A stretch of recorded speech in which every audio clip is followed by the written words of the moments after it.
चलिए भाई साहब, वेडनेसडे का दिन है, एक इंपॉर्टेंट सेशन हमारे। अब इस हफ्ते के सेकेंड हाफ में ध्यान रखिएगा, एक्शन पिकअप होता हुआ नजर आएगा। तो डेटा पॉइंट्स, यहां के डेटा पॉइंट्स यूएस के क्लोजली मॉनिटर करे जाएंगे और उस कड़ी में हमारे सीपीआई इन्फ्लेशन के आंकड़े आज शाम को आने। सितंबर में हमारी महंगाई कैसी रही उस पर बातचीत होनी है, उस पर चर्चा होनी है, उस पर फोकस होना है। यूएस के फेड मिनट्स आज शाम को आएंगे और यूएस के खुद के सितंबर इन्फ्लेशन के आंकड़े कल आने हैं और फिर रिजल्ट्स हमारे यहां यूएस में सब तूल पकड़ने वाले हैं। तो ये है मूड माहौल। और उस बीच एसजीएक्स निफ्टी दिखा रहा है आज वेडनेसडे के दिन हम कल के प्रेशर से कुछ हद तक उभरते हुए शायद नजर आए।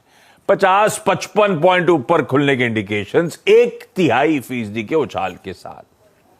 क्यों?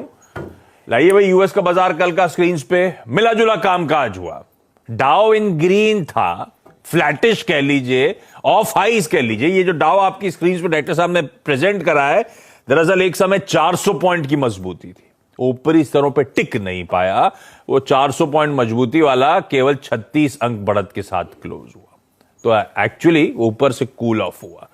एसएनपी और नैस्डैक कंटिन्यू कर गए अपने दबाव वाला सिलसिला। वो देखिए आपकी स्क्रीन पे, नैस्डैक कल फिर 1.25%। कल ही सुबह हम लोग मेंशन कर रहे थे नैस्डैक 2 सालों के लोस पे खड़ा हुआ था, वहां से और प्रेशर बढ़ता हुआ आपको नैस्डैक और एसएनपी दोनों में नजर आएगा।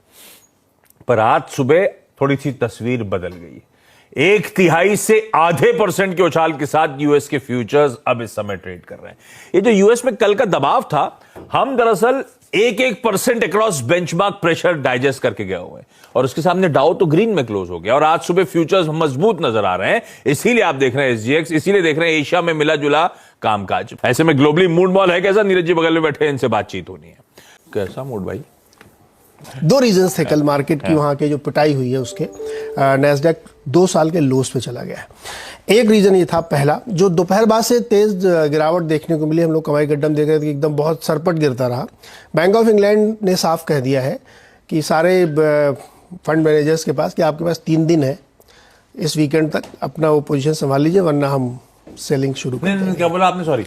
बैंक ऑफ इंग्लैंड ने, आपको याद होगा, बीच में इंटरवीन किया था कल फिर कर रहा है काउंटर संभालने के लिए। कल भी तो कर रहा है सेकंड नहीं, उन्होंने कहा कि अब बंद 3 दिन बाकी है केवल। हाँ, तो जो भी पेंशन फंड्स हैं, जो भी हैं, वो अपनी पोजीशन जैसे ही उनको बनानी बना लें, उसके बाद से सब कुछ नॉर्मल होगा जैसे पहले था। तो करेंसी गिरे चढ़े हमें कोई मतलब नहीं, इंटरवेंशन नहीं होगा, खत्म।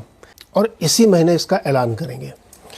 क्यों करेंगे ऐसा? क्योंकि वो जो अनुमान है गार्टनर का, गार्टनर ने एक अनुमान पेश किया है कि 3rd क्वार्टर में करीब करीब जो है 20% पीसी लैपटॉप्स की बिक्री कम हुई है और इंटेल को इसका तगड़ा झटका लगा है। चिप का हमने आपको पहले डिटेल में समझाया था कि यूएस ने जो किया है दरअसल वो बहुत ही खतरनाक, उसको भी बताता हूँ, पहले इंटेल ही सुनिए। तो इंटेल छटनी करेगा, मार्केट शेयर वो एएमडी के सामने लूज कर रहे हैं, तो उन्होंने छटनी और ये सब वार्निंग दी है। इसकी वजह से आप देखिए नैस्डैक घुस गया।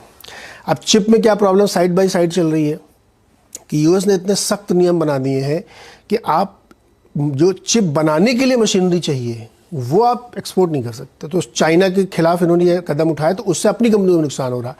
तो वहाँ एक कंपनी थी एएलटी करके, जो चिप बनाने वाली फैक्ट्री कंपनियों के लिए मशीन बनाती है, उसने वार्निंग दे दी कि साहब मेरे को बहुत मुश्किल हो रही, करीब करीब $1.5-2 बिलियन का नुकसान होगा।